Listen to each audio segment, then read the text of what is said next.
26 नवंबर 2024 को मार्गशीर्ष मास के कृष्ण पक्ष की एकादशी, जिसे उत्पन्ना एकादशी कहा जाता है, इसका व्रत किया जाएगा।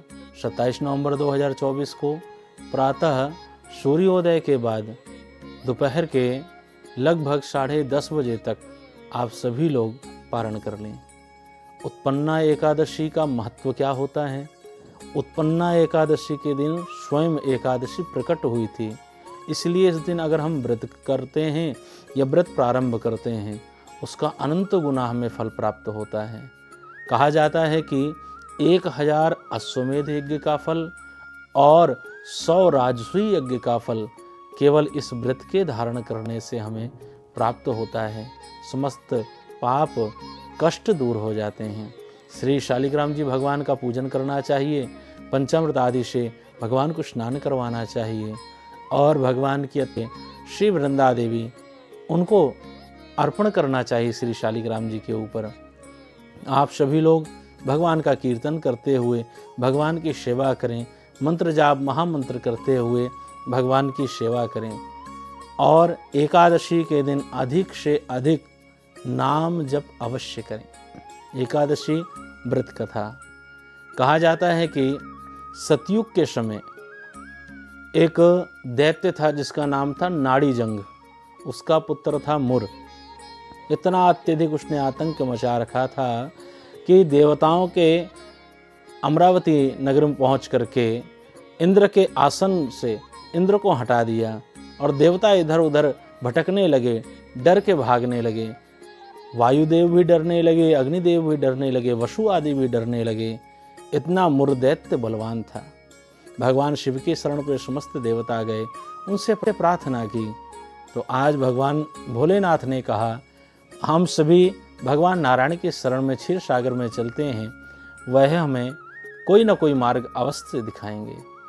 जब सभी लोग भगवान के क्षीर सागर में जाते हैं, भगवान श्रीमन नारायण की स्तुति करते हैं, प्रार्थना करते हैं, भगवान विष्णु प्रसन्न होते हैं और कहते हैं, देवताओं चिंता मत करो, चंद्रावती नगरी की ओर हम आगे प्रस्थान करेंगे और मुर दैत्य का वध अवश्य होगा। भगवान श्रीमन नारायण भगवान विष्णु आगे बढ़े और जाकर के उन्होंने समस्त सेना का विध्वंस कर दिया। देवता प्रसन्न हो गए। मुर दैत्य के साथ में भगवान का 10,000 वर्षों तक युद्ध हुआ, परंतु मुर दैत्य का वध न हो पाया।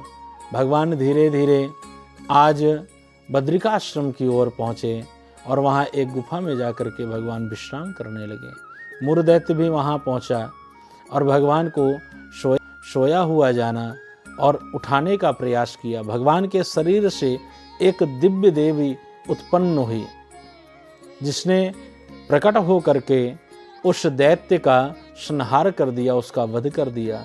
भगवान जब उठे, उस देवी को देखा और कहा, देवी तुम आज एकादशी के दिन उत्पन्न हुई हो।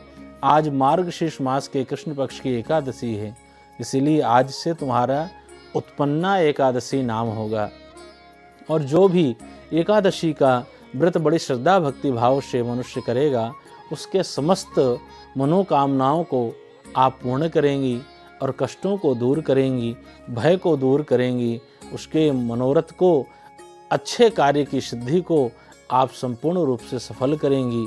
ऐसा भगवान ने आशीर्वाद दिया। और उत्पन्ना एकादशी का जो भी व्यक्ति श्रद्धा भक्ति भाव से व्रत धारण करते हैं, उनको अनंत गुना फल की प्राप्ति है। पाप क्षय हो जाता है, कष्ट दूर होते हैं और अनेकों अनेक यज्ञ करने का, गौदान करने का हमें फल एकादशी व्रत के रखने मात्र से प्राप्त हो जाता है।